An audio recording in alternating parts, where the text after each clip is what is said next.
আজ আমার কোলাঘাটে খেলা ছিল। আমি হাফ পথে গিয়ে বাড়ি ফিরে আসছি। চরণ পর্যন্ত গিয়ে আর যেতে পারলাম না। কেন যেতে পারলাম না, ভিডিওটা শেষ পর্যন্ত দেখতে থাকো। হ্যালো এভরিওয়ান, আমি তোমাদের দেবা ভাই। আমি সকাল সকাল কাজবাজ সব সেরে নিয়ে জল দেওয়া কমপ্লিট করে যাব খেলতে। আর আমার খেলা আছে কোলাঘাটে। কোলাঘাটে বিকেল 4টের সময় একটাই ম্যাচ হবে।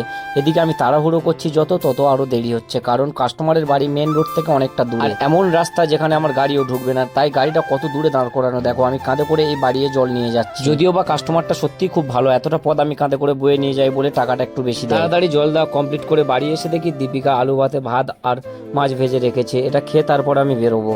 খাওয়া দাওয়া কমপ্লিট করে আমি এবার আমার ব্যাগটাকে গুছিয়ে নেবো। ড্রেস ট্রেস আমার পড়া হয়ে গেছে। আমি আমার সঙ্গে দুটো বুট নিয়ে নিচ্ছি। দুটো বুট নিচ্ছি কারণ কোনটা কাজে লাগে তার ঠিক নেই। আর বুট জোড়া দুটো অনেক পুরনো, তাই কোনটা আবার ছিঁড়ে যায় কোনটা ভালো থাকে। বর্ষার মাঠ তো, সঙ্গে একটা প্যান্ট আর মোজাগুলো নিয়ে নিচ্ছি। আর মোজা তো জানো তোমরা, মোজা ছাড়া ফুটবল খেলাটা অসম্ভব হয়ে যায়। এরপর মোজাটা নেওয়ার পরে আমি গামছা নিলাম, তারপরে সিং গার্ড নিলাম। এরপরে আমি চার্জারটা সঙ্গে করে নিয়ে নেবো, কারণ কখন কোথায় চার্জ শেষ হয়ে যায়, তার জন্য চার্জারটা নিয়ে নিয়েছি সঙ্গে করে। আর অনেকটা দূর আমার যেতে হবে, তার জন্য আমার একটু দেরি হয়ে গেছে বেরোতে। আর দেরি হয়েছে কারণ কালকের ফিফা ওয়ার্ল্ড কাপ দেখতে গিয়ে, খেলা দেখতে গিয়ে একটু বেশি দেরি হয়ে গেছে, কারণ রাত জেগেছিলাম তো। এরপর বাইকটা নিয়ে আমি সঙ্গে করে যাচ্ছি। বাইকটা নিয়ে গিয়ে লক্ষ্মীকান্তপুর রাখবো। লক্ষ্মীকান্তপুরে ওখানে রেখে তারপরে আমি যাব। ওখান থেকে কিছুক্ষণ পরে আমি চলে এলাম রামজীবনপুর। আর লক্ষ্মীকান্তপুর আমি এখন না গিয়ে রামজীবনপুর এসেছি, কারণ রামজীবনপুরে মাসির বাড়িতে বাইকটা রেখে দিয়েছি। কোলাঘাট থেকে আমাদের বাড়ি ফিরতে অনেকটা রাত হবে, তাই আমি মাসির বাড়িতে রেখে দিয়েছি, কারণ রাতে এলেও ওখান দিয়ে বাইকটা নিয়ে বাড়ি আসা যাবে। আর রামজীবনপুর দিয়ে স্টেশনের রাস্তা জাস্ট 10 মিনিটের রাস্তা। ওখান থেকে 10 মিনিট হাঁটার পরে আমি চলে এসেছি রেল গেটের কাছে। রেল গেট থেকে স্টেশন দেখাই যাচ্ছে, দূর থেকে দেখা যাচ্ছে স্টেশনটা। স্টেশনে মনে হচ্ছে ট্রেন দাঁড়িয়ে আছে। ট্রেনটা ছাড়তে একটু দেরি আছে, যতই দাঁড়িয়ে থাকুক না কেন আমি তাড়াহুড়ো করবো না, কারণ ট্রেনের টাইম আছে 10টা 30।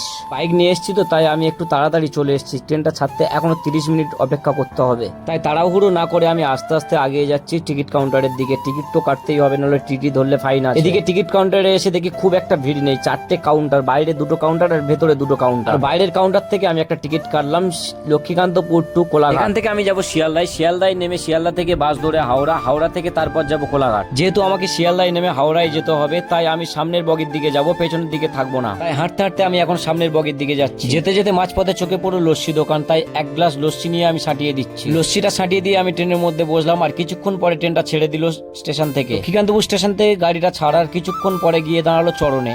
আর চরণে গিয়ে অনেকক্ষণ ধরে গাড়িটা দাঁড়িয়ে আছে। আমরা তো বুঝতে পারছি না কি হয়েছে। এদিকে তো ট্রেনে প্রচন্ড ভিড়, তাই আমি জিজ্ঞেস করলাম যে এখানে ট্রেনটা এতক্ষণ দাঁড়িয়ে আছে কেন। কিছু মানুষ নেমে দেখলো যে পথ অবরোধ হচ্ছে, ট্রেন লাইন অবরোধ করে দিয়েছে। ট্রেনের মধ্যে এত ভিড় আর গরম, আমিও আর বসে থাকতে পারছি না, তাই আমি নিচে এসে দেখলাম যে প্রচন্ড মানুষ লাইন ধরে হাঁটাহাঁটি করছে। এদিকে তো দেখছি যে প্ল্যাটফর্মে প্রচুর লোক হাঁটাহাঁটি করছে, সব সামনের দিকে যাচ্ছে। কি হয়েছে জানবে মনে হলো যে ব্যাপারটা আমি জানি একটু, তাই আমি ওদের সঙ্গে সঙ্গে সামনের দিকে যাচ্ছি ব্যাপারটা জানতে। সামনের দিকে যত যাচ্ছি তত জানছি যে এখানে ট্রেন অবরোধ করেনি। ট্রেন অবরোধ হয়েছে সূর্যপুর স্টেশনে। সূর্যপুর স্টেশন, শাসন আর ধবধবি, এই 3 জায়গায় ট্রেন অবরোধ হয়েছে। শুধু যে রেল লাইন বন্ধ করেছে তা না, ওখানে গাড়ি যাওয়ার যে মেন রোড আছে, মেন রোডও বন্ধ করে দিয়েছে। রেল লাইন অবরোধের কারণ হলো যে ধবধবিতে পড়ে এক বাচ্চা মেয়ে, 6-এ পড়ে সবে। 12 বছর বয়স তার। এই 12 বছর বয়সে এই বাচ্চা মেয়েকে 4জন বড় ছেলে মিলে গণধর্ষণ করেছে। শুধু তাই নয়, ধর্ষণের পরে বাচ্চা মেয়েটাকে মেরে দিয়ে বস্তায় করে রেল লাইনের ধারে ফেলে দিতে এসেছিল। কেউ একজন পেয়ারা বাগানে কাজ করছিল, তো সেই মানুষটা দেখতে পেয়ে চিল্লামিল্লি করতে সেখানে লোকজন জড়ো হয়ে গেছিল। ওই 4টে অমানুষের বিচারের জন্য মানুষজন রেল লাইন অবরোধ করেছে, মেন রোড অবরোধ করেছে, গাড়ি চলাচল বন্ধ করে দিয়েছে। এই কারণে আমি কোলাঘাটে যেতে যেতে চরণে আমি আটকে পড়েছি। আমি কোলাঘাটে গিয়ে খেলা ধরতে পারবো না, তার জন্য আমি প্যাকারকে ফোন করে বলে দিয়েছি যে আমি খেলা ধরতে পারবো না, এখানে অবরোধ চলছে। তো দাদা বললো যে ঠিক আছে, তুমি চেষ্টা করো যতটা আসা যায়। অনেকক্ষণ অপেক্ষা করেও দেখছি যে ট্রেন লাইনের অবরোধ তুলছে না। আর ওদিকে আমি খেলা সত্যিই ধরতে পারবো না, তার জন্য আমি একদম না করে দিলাম দাদাকে। আর ওখান থেকে আমি এখন বাড়ি ফিরবো কি করে তার ঠিক নেই, কারণ আপেও ট্রেন যাচ্ছে না আর ডাউনেও ট্রেন যাচ্ছে না। তাই ওখান থেকে কাটা গাড়িয়ে করে আমি এখন বাড়ি ফিরবো। এখান থেকে আমি এখন চরণ বাস স্ট্যান্ডে যাচ্ছি। বাস স্ট্যান্ড থেকে অটো ধরবো, অটো ধরে আমি যাবো এখন জয়নগর। আবার জয়নগর থেকে কাটা গাড়ি ধরে আমি যাব বিষ্ণুপুর। বিষ্ণুপুর থেকে আবার যাবো আমি লক্ষ্মীকান্তপুর।